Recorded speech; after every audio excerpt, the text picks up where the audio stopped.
Let's go to Zephaniah chapter 3 verse 17. Zephaniah గ్రంథము 3వ అధ్యాయము 17వ వచనం. Zephaniah chapter 3 verse 17. చూద్దాం దేవుడు ఏం మాట్లాడుతున్నాడు. నీ దేవుడైన యెహోవా నీ మధ్య ఉన్నాడు. ఓకే, ఆయన శక్తిమంతుడు. చాలు. నీ దేవుడు నీ మధ్యలో ఉన్నాడు. ఎలా ఉన్నాడు? శక్తిమంతునిగా ఉన్నాడు. ఈరోజు నువ్వు తెలుసుకో.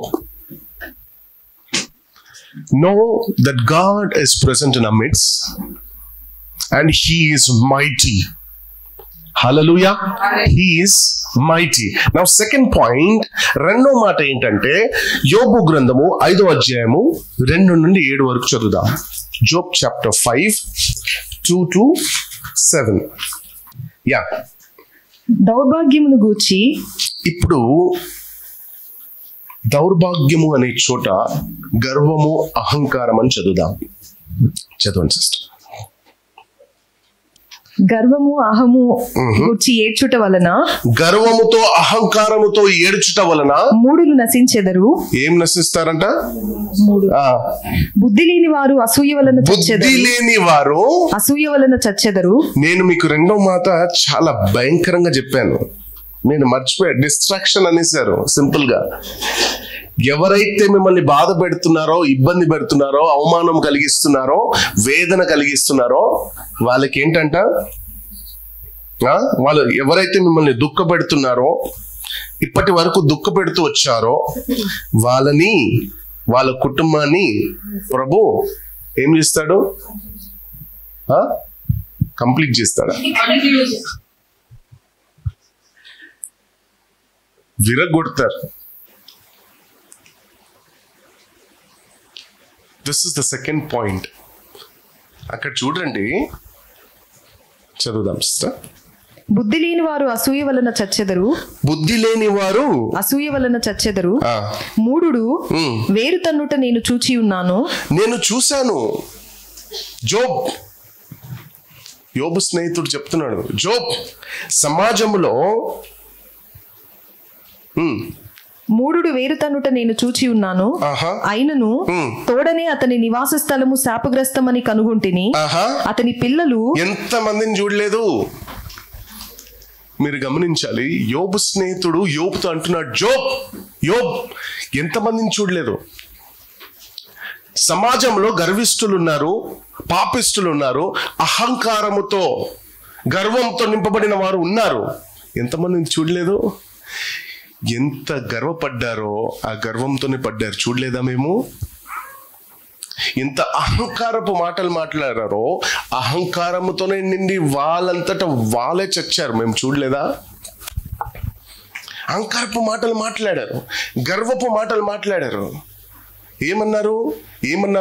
నువ్వు బాధపడడం నేను చూసి నవ్వాలి,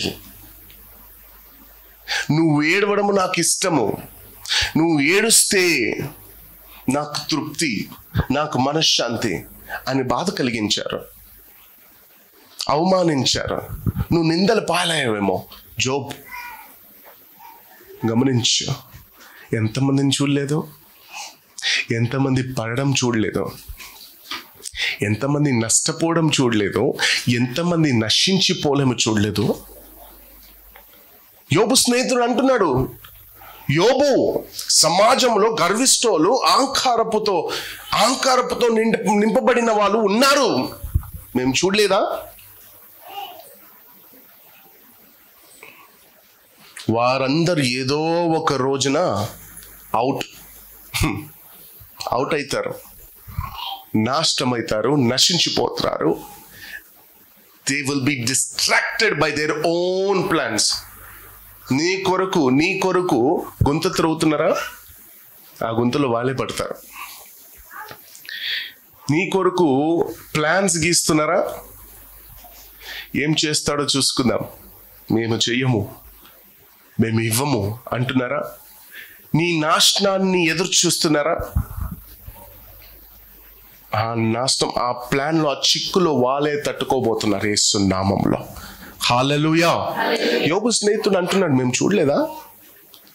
ఎంతమందిని చూడలేదు మేము. చదవండి.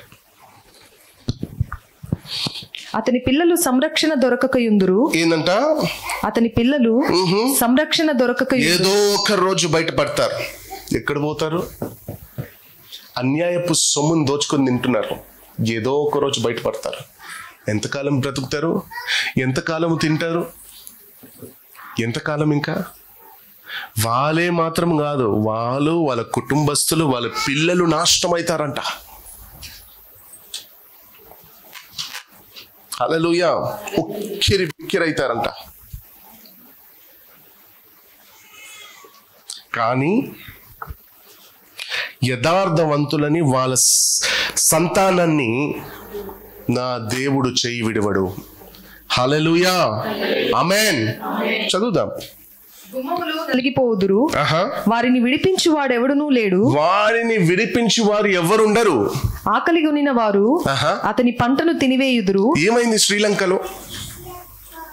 శ్రీలంకలో ఏమైంది రీసెంట్ గా? ఎవరికైనా తెలుసా? What happened in Sri Lanka? Anyone know? President ఇంట్లోనే దూరి ప్రెసిడెంట్ టేబుల్ మీద కూర్చొని తింటున్నారు. తెలుసా? తెలీదా? శ్రీలంకలో ఎంత కరువు అయిపోయిందంటే చికెన్ రేటు 1000 నుండి 2000, 5000 వరకు వెళ్ళిపోయింది కేజీ. తినడానికి లేదు. ఆకలితో ప్రెసిడెంట్ ఇంట్లో దూరారు. ప్రెసిడెంట్ తింటున్న టేబుల్ మీద ఆయన చేరేసుకొని తింటుంటే ఆయన టేబుల్ మీద కూర్చొని ఆయన తిండిని లాక్కొని తిన్నారు. బైబిల్ ఏమంటుంది? చదువుదాం. ఆకలి కొనిన వారు అతని పంటను తినివేయుదురు. అతని పంటను తినివేస్తారు. ముండ్ల చెట్లలో నుండి వారు దాన్ని తీసుకొందురు. జాగ్రత్త. దేవుని పిల్లలతో ఆడుతున్నారా? జాగ్రత్త. బోనులు వారి ఆస్తి కొరకు కాచుకొనుచున్నవి. శ్రమ ధూళిలో నుండి పుట్టదు, బాధ భూమిలో నుండి మొలవదు. నిప్పురవ్వలు పైకి ఎగురునట్లు నరులు శ్రమానుభవమునకే పుట్టుచున్నారు. అయితే నేను దేవునిని ఆశ్రయించుదును. అయితే యోబు, నేను దేవుణ్ణి ఆశ్రయించున్నాను, దేవునికే నా వ్యాజ్యమును అప్పగించుదును. దేవునికే నా వ్యాజ్యమును నేను అప్పగించున్నాను. ఆయన పరిశోధింపజాలని యుద్ధము యెహోవాది, యుద్ధము నాది కాదు. యుద్ధం చేశాను, గొడవ చేశాను. నాతో అహంకారముతో నన్ను అవమానించే వారితో నేను గొడవ చేశాను, కానీ ప్రయోజనం లేదు, గెలవలేదు. ఒక్కటి వాక్యం అంటుంది, వ్యాజ్యం ఆడే. చదవండి.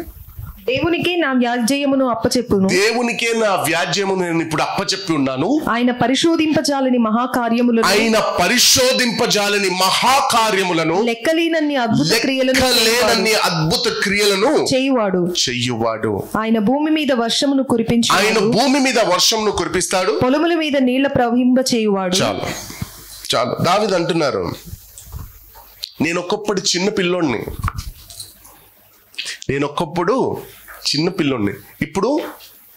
ఇప్పుడు ముసలోడిని అయిపోయాను. ఇప్పుడు ఏమైపోయాను? ఏజ్ కాస్త పెరిగే కొలిది. ఒకప్పుడు చిన్న పిల్లోడినే, కానీ చిన్నప్పటి నుండి చూస్తున్నాను. హల్లెలూయా. చిన్నప్పటి నుండి ఈ రోజు వరకు నేను చూస్తూ వచ్చాను. యథార్థవంతులు వాళ్ళ పిల్లలు భిక్షం అడగరు. హల్లెలూయా. నేను చిన్నప్పటి నుండి చూస్తూ వస్తున్నాను. దావీదు అంటున్నారు, ఎవరైతే దేవుని వైపు తిరిగారో, ఎవరైతే దేవునికి వ్యాజ్యాన్ని అప్పగించుకున్నారో వాళ్ళు భిక్షం అడగరు. They will not beg for anything. పొరపాటున ఆ పరిస్థితి కలగజేయడంట దేవుడు. హల్లెలూయా. ఆ పరిస్థితి నీకు రాదు. యథార్థవంతులని దేవుడు కరుణిస్తాడు, దీవిస్తాడు, విడిపిస్తాడు. దావీదు అంటున్న మాట ఇది. జోబ్ నిన్ను కూడా ఆశీర్వదిస్తాడయ్యా, రెండంతలుగా ఆశీర్వదిస్తాడు. యోబు స్నేహితులు అంటున్నారు యోబుతో, దావీదు చిన్నప్పటి నుండి చూస్తున్నాడు, ఎవరైతే దేవుడిని నమ్ముకున్నారో వాళ్ళని సిగ్గుపడనివ్వలేదంట. హల్లెలూయా. తల కింద ఉంచనివ్వలేదంట. ఇప్పుడు యోబు స్నేహితుడు యోబుతో అంటున్నాడు, యోబు నిన్ను కూడా ఆశీర్వదిస్తాడయ్యా, రెండంతలుగా ఆశీర్వదిస్తాడు. ఏ దీపాలైతే నీకు అగేన్స్ట్ గా లేసాయో ఆరిపోతాయి దీపాలు. ఆరిపోయేవాడు ప్రభు, బలవంతుడు, ద మైటీ గాడ్, శక్తివంతుడు. ఆరిపోతాయి దీపాలు, జాగ్రత్త. ఎవరైతే భయంకరంగా కష్టపడుతున్నారో ఈయనంటాను ఏమి మాట్లాడదు. ప్రభు అంటాడు, ఊరుకుండు, నేను చేస్తాను కార్యాలు. అందుకే చాలా మందితో నేను ఒకటే విషయం చెప్తాను, ప్రభు మనకు ముందుగా నడిచినప్పుడు మనకు భయం ఎందుకు, దిగులెందుకు, చింతెందుకు? సైలెంట్గా కూర్చొని తమాష చూడాలంతే. That's it. అరిసే అవసరం లేదు, గట్టిగా ప్రార్థన చేసే అవసరం లేదు, అగ్ని దింపయ్యా, అభిషేకం దింపయ్యా అని చెప్పే అవసరం కూడా లేదు. ప్రభు చెప్పేశాడా, నా వైపు నాకు నీ వ్యాజ్యాన్ని అప్పచెప్పు, నేను I will get into the field. I will destroy every enemies which is trying to kill your spiritual growth or spiritual life. నీ విశ్వాసాన్ని హాని చేయడానికి చూస్తుందా? ఏ శత్రువు నీ విశ్వాసాన్ని హాని చేయడానికి చూస్తుంది? ఏ శత్రువు నీ విశ్వాసాన్ని చంపడానికి చూస్తుంది? ఆ శత్రువుని దేవుడే స్వయంగా దిగి నాశనం చేయబోతున్నాడు. హల్లెలూయా. దేవునికి మహిమ కలుగును గాక. ఇప్పుడున్న స్థితిలో నుండి స్నేహితుడు అంటున్నాడు, ఇప్పుడున్న స్థితిలో నుండి ఇది యోబు, నేను దేవుడు పైకి లేవనెత్తాడయ్యా. ఏ స్థితిలో ఉన్నావు నువ్వు? ఈరోజు ఏ నొప్పిలో ఉన్నావు, ఏ బాధలో ఉన్నావు, ఏ అవమానంలో ఉన్నావు, ఏ వేదనలో నువ్వు కృంగిపోతున్నావు, ఏ పరిస్థితిలో నువ్వు ఉన్నావు, ప్రభు ఆ స్థితిలో నుండి నేను లేపుతాడా. He will lift you up. గర్వముతో అహంకారముతో ఉన్నారు యోబు, సమాజంలో ఉన్నారు. కానీ వాళ్ళని, వాళ్ళ కుటుంబస్తులని, వాళ్ళ పిల్లలతో సహా నేను నాశనం చేయబోతున్నాను. హల్లెలూయా. అబ్రహాం, నేను నిన్ను ఆశీర్వదించాలని అనుకుంటున్నాను. ఎప్పుడైనా నక్షత్రాలని లెక్కబెట్టావా? లేదు ప్రభు, నా వల్ల కాదు. సరే, ఇసుక రేల్ని లెక్కబెట్టావా? నా ప్రభు, నా వల్ల కాదు. ఓకే, నేను నిన్ను ఆశీర్వదించాలంటే నా మాటకు నువ్వు లోబడాలి. వెంటనే నీ ఇంటిని, నీ కుటుంబస్తుల్ని, నీ ప్రాంతాన్ని విడిచిపెట్టి బయలుదేరు. అబ్రాహం అడిగాడా, ఎక్కడ ప్రభా? దుబాయ్కా? ప్రభా దుబాయ్కా? సింగపూరా? ఎక్కడ పోవాలి చెప్పు ప్రభువా.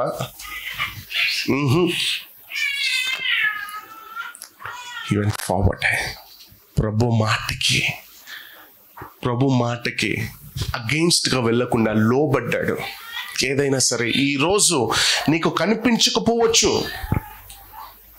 నీ ఆశీర్వాదం నీకు కనిపించకపోవచ్చు, దేవుడు నీ పట్ల చేస్తున్న కార్యాలు నీకు కనిపించకపోవచ్చు, కానీ నేను రూఢిగా చెప్తున్నాను, God is doing something. హల్లెలూయా. మీ జీవితంలో దేవుడు ఏదో చేస్తున్నాడు. అందుకే కదా ఈ శ్రమ, అందుకే కదా ఇన్ని బాధలు, అందుకే కదా వేదన చెందుతున్నావు. నీతో పాటు ఉన్న వాళ్ళు బాగానే ఉన్నారు, కానీ నువ్వే ఎందుకు? నేను అంటాను, జ్వరం ఉంటేనే కదా టాబ్లెట్ అవసరము. జ్వరం లేనప్పుడు మనకు టాబ్లెట్ ఎందుకు? వర్షం ఉంటేనే కదా గొడుగు అవసరము, అవునా కాదా? సో వర్షము వస్తుందని నీకు తెలుస్తుంది, అప్పుడు నువ్వేం చేస్తావు? సిద్ధపడతావు. గొడుగు తీసుకొని సిద్ధపడతావు. ఈరోజు ప్రభు నేను సిద్ధపడంటున్నాడు. దేనికి? వర్షానికి కాదు, నీ ఆశీర్వాదానికి. అవమానిస్తున్నారా? తీసుకో. నేను అవమానించి వాళ్ళు నవ్వుతున్నారా? పర్వాలేదు, నువ్వు కూడా నవ్వు. వారికి తెలియదు, గర్జించు సింహము ఎదురు చూస్తున్నాడు. హల్లెలూయా! ఎదురు చూస్తున్నాడు మింగడానికి. He's waiting. ఎదురు చూస్తున్నాడు. ఒకరోజు వస్తుంది, ఒకరోజు వస్తుంది. నువ్వు నిరీక్షణతో ఎదురు చూసావు కదా, ఆ రోజు వస్తుంది. హల్లెలూయా! ఆ రోజు వస్తుంది. దేవుడు నేను ఖచ్చితంగా లేవనెత్తబోతున్నాడు. ఏ పరిస్థితి? యోబు పరిస్థితి కన్నా అది మన పరిస్థితి. ఒక్కసారి ఆలోచించండి. Just imagine. ఒక్కసారి ఆమె ఊహించుకోండి. యోబు పరిస్థితి కన్నా మన పరిస్థితి గొప్పదా? Think think think think. ఆలోచించండి. యోబు పరిస్థితి కన్నా భయంకరమైన పరిస్థితి మీది. అలాంటి భయంకరమైన పరిస్థితిలో నాట్ వన్ పోర్షన్, రెండంతలుగా దీవించబడితే, నువ్వు దీవించబడ్డావు. ఈరోజు ఖచ్చితంగా దీవించబడతావు. కానీ యోబులా నువ్వు కూడా ఏం చేయాలి? నెగిటివ్ మాటలు మాట్లాడకుండా, ప్రభుని డౌట్ పెట్టకుండా, నా ప్రభు కార్యము చేస్తాడని నమ్మి ముందుకు సాగాల్సిందే. ప్రభుకి అప్పచెప్పావు కదా, నీ ప్రభుకి అప్పచెప్పేశావు కదా. ప్రభు చూస్తున్నాడు, ప్రతిదీ చూస్తున్నాడు, ప్రతిదీ గమనిస్తున్నాడు. యోబు స్నేహితుడు చెప్పినట్టు ఎంతమందిని చూడలేదు యోబు. పడతారు, ఒకరోజు అందరు బయటపడతారు, ఒకరోజు అందరు నశించిపోతారు, నాశనం అయిపోతారు. నిన్ను ఆడుకున్నోళ్ళు, నీ గురించి ఎక్స్ట్రా మాట్లాడినోడు, అగెయిన్స్ట్గా మాట్లాడినోడు, తప్పుగా మాట్లాడినోడు, ఒక్కరోజు ఖచ్చితంగా ఎవరైనా సరే, దేవుడు న్యాయము తీర్చే దేవుడు, అన్యాయస్తుడు కాదు. అబ్రహాంతో చెప్తున్నాడు, బయలుదేరు. అబ్రహాం బయలుదేరాడు. ఎక్కడ వెళ్ళాలని అడగలేదు, బయలుదేరాడు విశ్వాసంతో. ఈరోజు నువ్వు బయలుదేరు. ఏం చేయాలి ప్రభు అని అడగద్దు. ఆయనే పరిశుద్ధాత్మ సహాయం వల్ల నేను నడిపిస్తాడు. The Holy Spirit will guide you. The Holy Spirit will lead you where to go, where not to go, where to sit, where not to sit, what to do, what not to do. The Holy Spirit will teach you. But you need to depend on the Holy Spirit. Today, which spirit you have been depending on? మీకు తెలియని ఎన్నో ఆత్మల లోకములో సంచరిస్తుంది. You don't even have an idea what is Holy Spirit, what is evil spirit. Today there are many spirits in the world. అందుకే దేవుడు అంటాడు, పరీక్షించుకో అన్ని ఆత్మల్ని. Test every spirit. Amen. Test every spirit.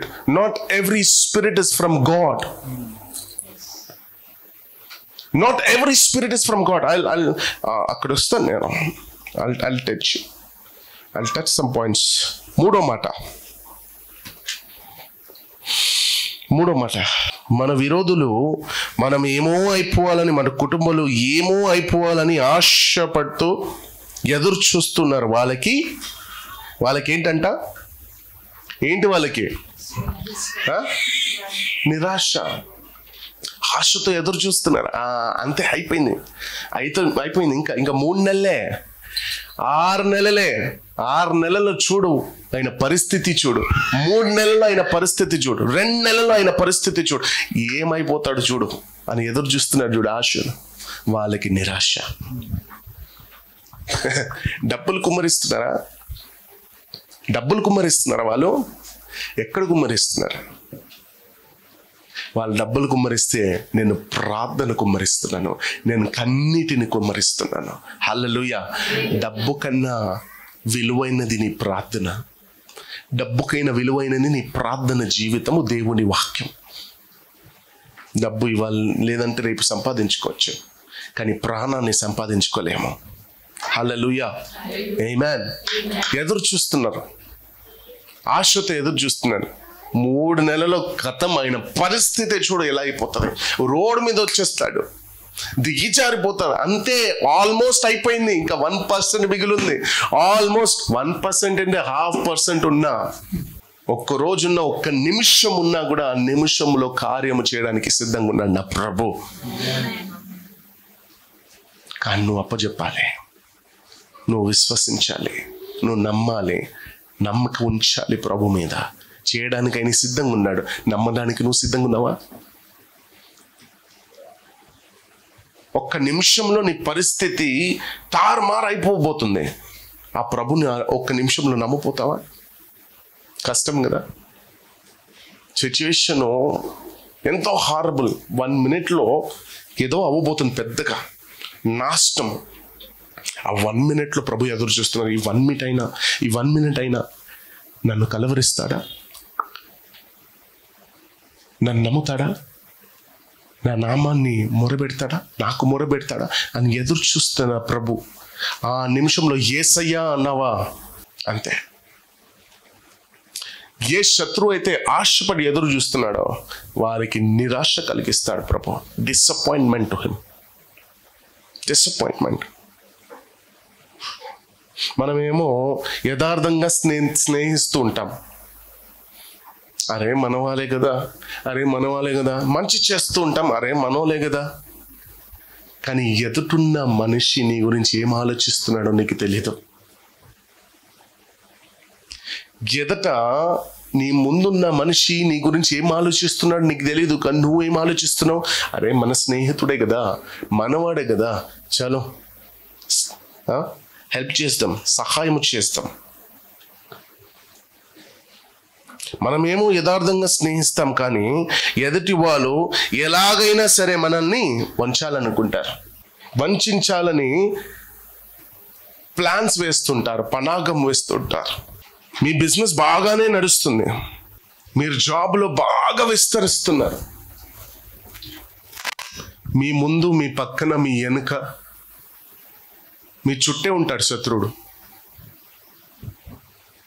మీ బిజినెస్ అడుగుతాడా, ఎలా ఉంది బ్రదర్ బిజినెస్? అరే excellent brother, excellent. ఒకప్పుడు 10,000 నా సంపాదన అయితే ఇప్పుడు 10 లక్షలు బ్రదర్. అవునా, ఎలా, ఏంటి, అన్ని అడుగుతాడు, అన్ని తెలుసుకుంటాడు. వెనకాల నీకే ప్లాన్ వేస్తాడు. ఇతని బిజినెస్ ఎలాగైనా పడగొట్టాలి, ఎలాగైనా ఇతని బిజినెస్ని పడగొట్టాలి, ఎలాగైనా ఇతని బిజినెస్ లేవద్దు. గతంలో ఎవరెవరో మిమ్మల్ని ముంచి ఉంటారు, ముంచేస్తారు. పాస్టర్ గారు, ఆడు నేను కలిసి బిజినెస్ స్టార్ట్ చేశాం, ఆడు ఒక 10 లక్షలు, నేను ఒక 10 లక్షలు కలిసి, ఇద్దరం కలిసి బిజినెస్ స్టార్ట్ చేశాం పాస్టర్ గారు. ముంచేశాడు పాస్టర్ గారు, మోసం చేశాడు పాస్టర్ గారు. మేము అనుకోలేదు ఆయన నా బెస్ట్ ఫ్రెండ్, అతను నన్ను మోసం చేస్తాడని ఎప్పుడు అనుకోలేదు పాస్టర్ గారు, నన్ను ముంచేస్తాడు. ఇవంతా గతంలో జరిగిందేమో, గతంలో నేను ముంచేశారేమో. కానీ ఇప్పుడు ప్రజెంట్ నిన్ను ముంచడానికి ప్లాన్స్ వేస్తున్నా, నిన్ను ముంచడానికి పనాగం వేస్తున్నా వాళ్ళకి డైరెక్ట్ ప్రభువే సాక్షాత్ దిగి ఆ ప్లాన్స్ని కొట్టివేయబోతున్నాడు. యేసునామములో is going to destroy the plans. వాళ్ళకి నిరాశ కలిగించబోతున్నాడు యేసునామములో. Thank you Jesus. రాబోతున్న రోజుల్లో ఒకవేళ మీతో ఉన్న వాళ్ళు ప్లాన్స్ వేస్తున్నారేమో, ఎలాగైనా ఇతని దగ్గర నుండి అది లాక్కోవాలి, ఇతని బిజినెస్ మనం లాక్కోవాలి, ఇతని డబ్బులు మనం లాక్కోవాలి, ఇతని సొమ్ము మనం లాక్కోవాలని పనాగం వేస్తున్నారేమో. ఈరోజు సూటిగా చెప్తున్నాను, నా ప్రభు సాక్షాత్ దిగి ఆ ప్లాన్స్ని కొట్టివేయబోతున్నాడు. He is going to break every plan of devil. నేను చాలా మందికి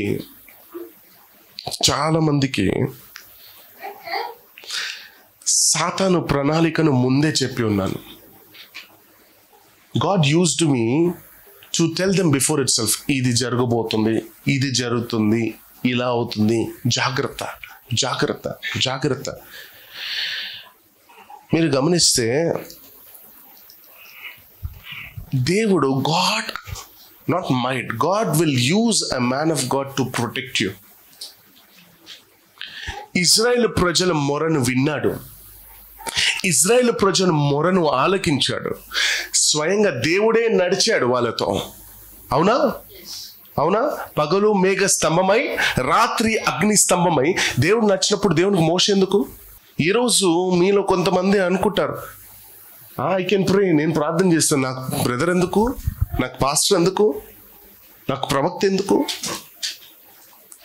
దేవుడే స్వయంగా దిగొచ్చి ఇజ్రాయేల్ ప్రజలను నడిపించాడంట. మరి మోషే ఎందుకు ఏర్పాటు చేసుకున్నాడు? మోషే వద్దన్నా, మోషే, Aaron will be your mouthpiece and you will be God to Egypt. దేవుడు స్వయంగా మోషేని దేవుడు చేశాడంట ఐగుప్తులకి. ఈ రోజు శత్రువులకి నేను దేవుడిని యేసునామములో. హల్లెలూయా. God has chosen me to be God to that enemy which is torturing you, troubling you, in the mighty name of Jesus. We can turn any situation into testimony. Amen. Any test into testimony. అలాంటి శక్తి కలిగి ఉన్నాం మనము. God is using me to protect you. God is using me to deliver you. God is using me to prevail the plans of demon before itself. ముందుగానే ఆ ప్రణాళిక, సాతాను వేసిన ఆ ప్లాన్స్, ఆ గీతల్ని ముందుగానే తెలియపరుస్తున్నాడు ఒక సేవకుని ద్వారా. ఇప్పుడు ఈ వాక్యము కూడా నా ద్వారానే దేవుడు రిలీజ్ చేస్తున్నాడు. The word of God has been released through me only. God is using my mouth. Amen. Amen. వాళ్ళే వచ్చి ఒప్పుకుంటారంట, బ్రదర్ తప్పైపోయింది బ్రదర్, క్షమించండి బ్రదర్, సారీ బ్రదర్, మీరు ఎంత మంచి వాళ్ళు, ఎంత మంచి మనసు కలిగి ఉన్నారు, ఇలాంటి మనిషిని మేము నాశనం చేయాలని అనుకున్నాం బ్రదర్. నిజంగా ఎప్పుడైతే మీ నాశనాన్ని మేము కోరామో ఆ రోజు నుండి మేము నాశనము చూడడం మొదలుపెట్టాం. ఎప్పుడైతే మా జీవితంలో మేము ఎప్పుడైతే ప్లాన్ వేసుకున్నామో ఇతను ఎలాగైనా పడగొట్టాలి, ఇతను ఎలాగైనా నాశనము చేయాలి అని ఎప్పుడైతే మేము ప్లాన్స్ వేసుకున్నామో ఆ రోజు నుండి మాకు తిప్పలే బ్రదర్. ఏం జరిగిందో తెలీదు, అంత రివర్స్ అయిపోయింది. 10 లక్షలు సంపాదించే వాళ్ళం మేము, ప్రతి నెల 10 లక్షలు, 10 lakhs టర్న్ అవుట్ మాది. 10 లక్షలు కాస్త 10,000గా అయిపోయింది. ఆ 10,000 కూడా ఎవరికి మేము, ఏ పని మనిషికి మేము జీతం ఇవ్వకుండా మా పరిస్థితి అయిపోయింది. కేవలం మేము మీ నాశనాన్ని కోరే అని వాళ్ళంతటా వాళ్ళే వచ్చి నీ కాలు మీద పడి ఒప్పుకోబోతున్నారు యేసునామములో. నిరాశ వాళ్ళకి యేసునామములో నిరాశ కలిగించబోతున్నాడు. అది మాత్రమే కాదు, ఒప్పుకొని అంటారు, మా కొరకు ప్రార్థన చేయండి, మా కొరకు ప్రార్థన చేయండి, మీ ప్రార్థనలో బలం ఉంది. నేను గుర్తుపట్టాను బ్రదర్, మీరు ఎప్పుడు చెప్తూ ఉంటారు, నేను ప్రార్థన చేసుకున్నాను, ఆ రోజు నేను ప్రార్థన చేసుకున్నాను, ఈ రోజు నేను ప్రార్థన చేసుకున్నాను, మీరు ఎప్పుడు చెప్తూ ఉంటారు. కానీ ప్రార్థన ఏంటో మేము గుర్తుపట్టలేకపోయాం. ఈరోజు మీ నాశనాన్ని కోరాము, మేము నాశనములో పడిపోయాము. ఈరోజు మాకు గుర్తొస్తుంది మీ ప్రార్థన ఎంత గొప్పదో. హల్లెలూయా. మా కొరకు కూడా ప్రార్థన చేస్తారు ప్లీజ్, మా కుటుంబస్తుల కొరకు కూడా ప్రార్థన చేయండి అని ఒప్పుకొని వెళ్ళబోతున్నారు యేసునామములో. ఆశతో ఎదురు చూస్తున్న వాళ్ళకి నిరాశ. ఆమేన్. 3 నెలలే, 1 నెల మాత్రమే ఎదురు చూస్తున్నారా? 1 month లో పడిపోతారు చూడు. అంత గట్టి మంత్రం చేయించాను నేను, స్ట్రాంగ్ విచ్ క్రాఫ్ట్. ఎంత ఇచ్చాను తెలుసా? 1,50,000 ఇచ్చాను, 1 కోటి రూపాయలు ఇచ్చాను. మాంత్రికుడు చాలా మంచి స్ట్రాంగ్ మాంత్రికుడు ఎన్నుకున్నాను. నేను అంటున్నాను, 1 నెల ఎన్నుకున్నాడా? 1 నెల నీకు టైం ఇచ్చాడా? ప్రభు ఆయనకు 1 రోజు టైం ఇస్తున్నాడు యేసునామములో. ఒకే 1 రోజు అతనికి టైం లేదు. ఇక భయమే లేదు, దిగులే లేదు నీ సన్నిధిలో. అంతే, ఇంకా భయం లేదు. యుద్ధం యెహోవాది, యుద్ధం ఆడడానికి సిద్ధపడ్డాన్ని ప్రభు. He is fighting in the mighty name of Jesus. Hallelujah. నమ్మించి మోసం చేస్తున్నారా? అంతే. యేసు నామములో వాళ్ళ ప్లాన్స్ అన్ని కొట్టివేయబడుతుంది. Their plans have been destroyed. Disappointment to them in the name of Jesus. నాలుగో మాట టైం లేదని నేను త్వరగా ముగిస్తున్నాను. నాలుగో మాట డిసిప్లిన్. 5:12-16. మూడో మాటకి రెఫరెన్స్ తీసుకుందాం. రెఫరెన్స్ లేని మనం ఏమి చేయొద్దు. వంచకులు తమ పన్నాగములను నెరవేర్చనేరకుండా ఆయన వారి ఉపాయములను భంగపరచును. ఏం చేస్తాడంట? భంగము చేస్తాడంట. వాళ్ళ ఆలోచనల్ని, వాళ్ళ ప్లాన్స్ ని భంగం చేస్తాడంట. జ్ఞానులను వారి కృత్రిమములోనే ఆయన పట్టుకొనును. కపటుల ఆలోచనను తలక్రిందులు చేయును. పగటివేళ వారికి అంధకారము తారసిల్లును. ఎప్పుడంట? పగటివేళ. ఎప్పుడైనా పగటివేళ చుక్కలు చూసారా మీరు? ఎవరైనా? ప్రభు పగటి వేళ చుక్కలు చూపించబోతున్నాడు నీ శత్రువులకే. వాళ్ళు రాత్రి వేళను చూస్తున్నారేమో, ఈ చుక్క పెద్దగుంది, ఈ చుక్క చిన్నగుంది. ఎప్పుడైనా మీరు గమనించారా? కొన్నిసార్లు మనం గమనిస్తున్నాం, అరే ఈ స్టార్ పెద్దగుంది. కొన్ని స్టార్లకి పేరు కూడా పెడతారు, big star, small star. What star you are? పగటి వేళనే శత్రువులకి చుక్కలు చూపించబోతున్నాడు దేవుడు. చదువుదాం. రాత్రి ఒకడు తడువులాడునట్లు మధ్యాహ్న కాలమున వారు తడువులాడుదురు. మధ్యాహ్నమే, ఇక రాత్రి టైం ఉండదు. బలాఢ్యుల నోటి ఖడ్గము నుండి వారి చేతిలో నుండి ఆయన దరిద్రులను రక్షించును. అంతే. చదువు. కావున బీదలకు నిరీక్షణ కలుగును. అక్రమము నోరు మూసుకొనును. దేవుడు గద్దించు మనుష్యుడు ధన్యుడు. కాబట్టి సర్వశక్తుడకు దేవుని శిక్షను తృణీకరింపకుము. ఇప్పుడు 5:17 నుండి 17 and 18 చదవండి. నాలుగో మాట. దేవుడు గద్దించు మనుష్యుడు ధన్యుడు. కాబట్టి సర్వశక్తుడకు దేవుని శిక్షను తృణీకరింపకుము. జోబ్ ఆయన ఎవరో తెలుసా? దీనులను ఉన్నత స్థానములో ఉంచుతారు, దుఃఖపడు వారిని క్షేమమునకు లేవనెత్తాడు. హల్లెలూయా. ఇప్పుడు దీనులను ఉన్నత స్థానంలో ఉంచుతారు, దుఃఖపడు వారిని క్షేమమునకు లేవనెత్తారు మన దేవుడు. ఓకే, ఆ క్రమంలో లేవనెత్తే సమయంలో, లేవనెత్తే క్రమంలో మనలో ఏదైనా తేడా వచ్చిందా? నిన్ను ఆశీర్వదించడము దేవునికి తెలుసు, నిన్ను నాశనం చేయడం కూడా దేవునికి తెలుసు. నిన్ను తిట్టడం తెలుసు, నిన్ను పొగడడం తెలుసు, నిన్ను కొట్టడం కూడా తెలుసు. డిసిప్లిన్. ఈరోజు దేవుడు మీకు డిసిప్లిన్ నేర్పించబోతున్నాడు. ఎప్పుడు తెలుసా? పెరుగుతున్న క్రమంలో నీకు డిసిప్లిన్ చాలా అవసరం. పెరిగే కొలది కొన్ని లోకాశలు మనలో వచ్చేస్తూ ఉంటాయి. ఆ క్రమంలో మనలో ఏదైనా తేడా వచ్చిందనుకోండి, మనలో డిసిప్లిన్ రావడానికి ముళ్ళు పెడతాడు ప్రభు. ఆమేన్. హల్లెలూయా. దుఃఖముతో ఉన్నావా? క్షేమానికి లేవనెత్తాడు నిన్ను. హల్లెలూయా. క్షేమమునకు లేవనెత్తాడు నిన్ను. అతని మాట వింటలేవా? కొడతాడు, గాయపరుస్తాడు. ఆయన చేతులే మిమ్మల్ని గాయపరుస్తుంది, ఆయన చేతులే మిమ్మల్ని స్వస్థపరుస్తుంది. హల్లెలూయా. నువ్వు వింటలేవా? దేవుడు చెప్తున్న మాటలు వింటలేవా? గాయపరుస్తాడు, దెబ్బ మీద దెబ్బ పడుతుంది, కానీ అదే చేతులు నిన్ను స్వస్థపరుస్తాడు. దేవునికి మహిమ కలుగును గాక. చాలా మంది దేవునికి దూరం అయిపోతున్నారు. I tell you, where there is correction, there is perfection. Note that. Where there is correction, there is perfection. ఈ కాలంలో today's generation don't need correction. Today's generation is not ready to receive the correction from a man of God. ఒక సేవకుడు correct చేస్తున్నాడా, ముందుగా సిద్ధంగా ఉన్నావు. సరే, brother correct చేయండి, తప్ప ఓకే. నీకు అది అనిపించవచ్చు, అనిపించకపోవచ్చు. నేనేం తప్పు చేశాను, నేను ఎప్పుడు తప్పు చేశాను, నేను చేయలేదే, ఇతను ఎందుకు ఇలా చెప్తున్నాడు.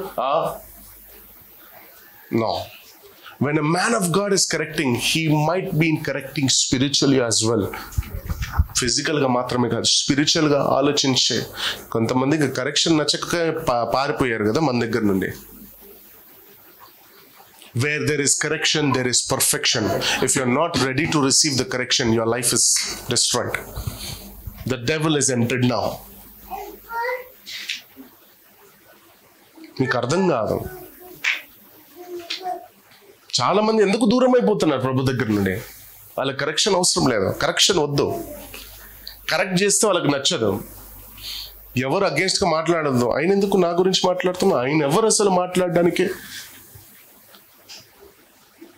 సేవకుడు, సేవకుడు, నిన్ను రక్షించే సేవకుడు. సాతాను పన్నాగం వేస్తున్నాడు కదా, ఆ పన్నాగాన్ని ముందుగా బయలుపరిచే సేవకుడు. నేను దేవుని కృపలో, దేవుని రెక్కల కింద భద్రపరచడానికి ఏర్పరచబడిన సేవకుడు. నువ్వు అతనికే అగేన్స్ట్ మాట్లాడితే ఇంకా దేవుని ఏం నమ్ముతావు? దేవుని నువ్వు విధేయతగా ఏముంటావు? ఒక సేవకునికే నువ్వు అగేన్స్ట్ గా మాట్లాడినప్పుడు, ఒక సేవకుని మాటకే నువ్వు లోబడకపోయినప్పుడు నువ్వు దేవునికి ఏం లోబడతావు? దేవుని మాటకి ఏం లోబడతావు? ఇర్మియా 5:3, జెరమియా chapter 5 verse 3. Thank you Jesus. జెరమియా chapter 5 verse 3. యెహోవా యథార్థత మీదనే కదా నీవు దృష్టి ఉంచుచున్నావు. గమనించండి, యెహోవా యథార్థత మీదే కదా నువ్వు దృష్టి ఉంచున్నావు. నీవు వారిని కొట్టితివి గాని, నీవు వారిని కొట్టావు, వారికి దుఃఖము కలుగలేదు. ఏందంట? నీవు వారిని కొట్టితివి గాని వాళ్ళకి దుఃఖము కలుగలేదు. తెలుస్తేనే కదా ప్రభు కొడుతున్నది. వాళ్ళకి తెలుస్తేనే కదా. చదువుదాం. వారిని క్షీణింప చేసి ఉన్నావు కానీ వారు శిక్షకు లోబడనొల్లకున్నారు. రాతి కంటే తమ ముఖములను కఠినముగా చేసుకుని ఉన్నారు, మల్లుటకు సమ్మతింపరు. కొంతమందికి ప్రభు శిక్షిస్తున్నాడు, కొడుతున్నాడు, అర్థమవట్లేదు. కొంతమందిని దేవుడు గాయపరుస్తున్నాడు, వాళ్ళకి అర్థమవుతలేదు. మీకు అర్థమవుతుందా? మీకైనా అర్థమవుతుందా? బిజినెస్ లో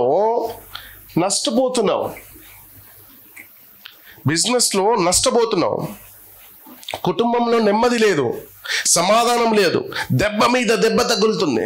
దెబ్బ మీద దెబ్బ తగులుతున్నప్పుడు అర్థం చేసుకోవాలి, something is wrong.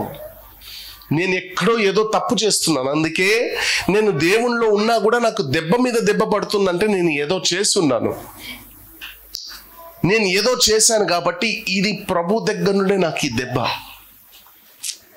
First of all మీకు అర్థం కాని ఒకటి ఏంటంటే, ప్రభు నన్ను ఏమి చేయడు, ప్రభు నన్ను శిక్షించడు, ప్రభు నన్ను కొట్టడు, ప్రభు నన్ను గాయపరచడు అనే భ్రమలో మీరున్నారు. ఏం చేసినా సాతానే చేస్తాడని నమ్ముకొని ఉన్నారు మీరు. ప్రభు చేసే కార్యాలు కూడా ఉన్నాయి. యోనా ప్రభు చేసింది, సాతాను కాదు. యోనా గుర్తుపట్టాడు. యోనా అన్నాడు, no no no no no, నా వల్లనే పడవ ములుగుతుంది, ఫస్ట్ నన్ను విసిరేస్తే అన్నీ నువ్వు గుర్తుపట్టగలగాలి. ప్రభు నిన్ను కొడుతున్నాడా, నువ్వు ఎక్కడో తప్పు చేస్తున్నావు అనేది గుర్తుపట్టాలి, గ్రహించాలి. వెంటనే ప్రభువై తిరుగు, ప్రభు నన్ను క్షమించు, ప్రభు నన్ను క్షమించు.